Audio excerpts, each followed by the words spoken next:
Okay, so example number 2, the numbers 1 to 10 are written on separate pieces of paper, folded and put in a box.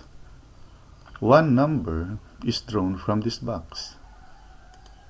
So meron tayong number from 1 to 10.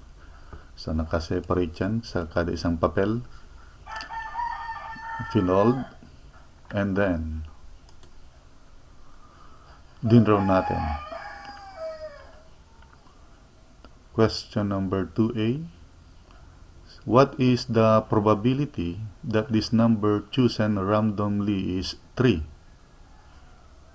Okay. So ang sample space natin ay 10.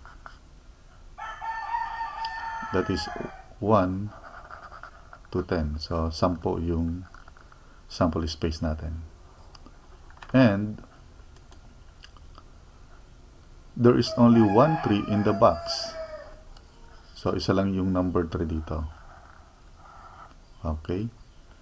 So N of E, or the number of event na madraw si 3 is 1. Isang beses lang. Isa lang. So the probability of drawing 3, or P of 3, is equal to 1, 10. So isa lang yung 3 natin.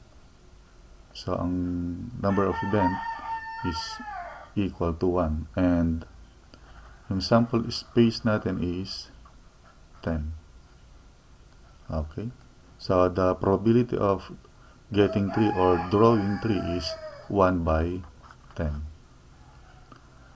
Ngayon, halimbawa, mayroon pang isang 3 dito. Okay, pakita natin yung unlikely or not equally happen. Kunyari, mayroong 3 dito na isa pa. So, malaki yung chance ng 3 na makuha. Di ba? Kasi dalawa yung number 3 dito. So, in that case, hindi na siya equally likely to occur or happen. Kasi mas malaki yung chance ng 3 na makuha natin. Kasi dalawa nga yung choices. So, sa part na yan, hindi na siya simple event. Okay. Next. Okay, ganun pa rin yung given. The numbers 1 to 10 are written on separate pieces of paper, folded and put in a box. And again, one number is drawn from this box. And what is the probability that this randomly chosen number is even? So, ano ba yung mga even numbers dyan? So, once again, ang sample space natin is equal to 10. And there are 5 even numbers in the box. So, meron tayong 2, 4, 6, 8, and 10. So the number of event is equal to 5. That is 2, 4, 6, 8, and 10. Yan yung 5 even numbers.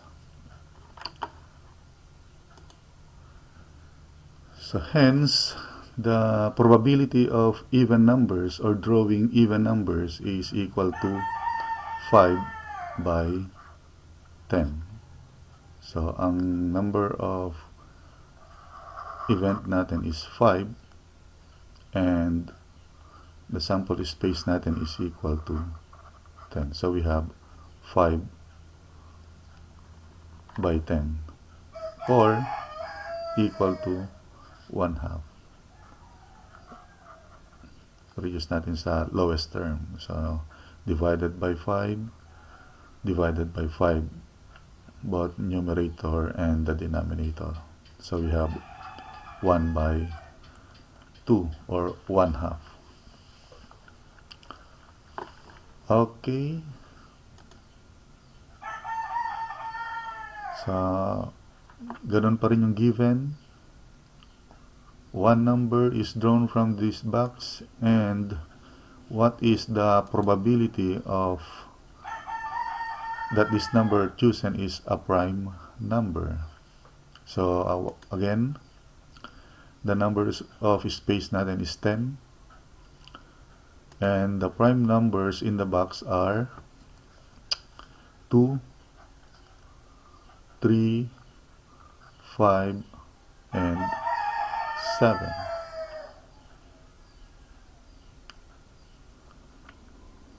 And ang number of event natin ay 4 kasi 4 lang yung mga prime numbers natin dito. 1, 2, 3, and 4. That is 2, 3, 5, and 7. So, alam nyo naman siguro kung ang ibig sabihin ng prime numbers, di ba?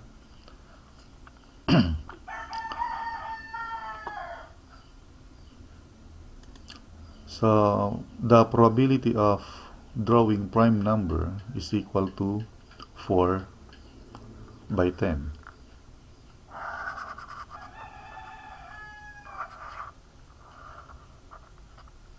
Or, reduce natin sa lowest term yan, divided by 2, both numerator and the denominator.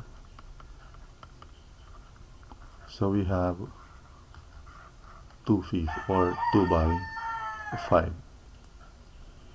Okay.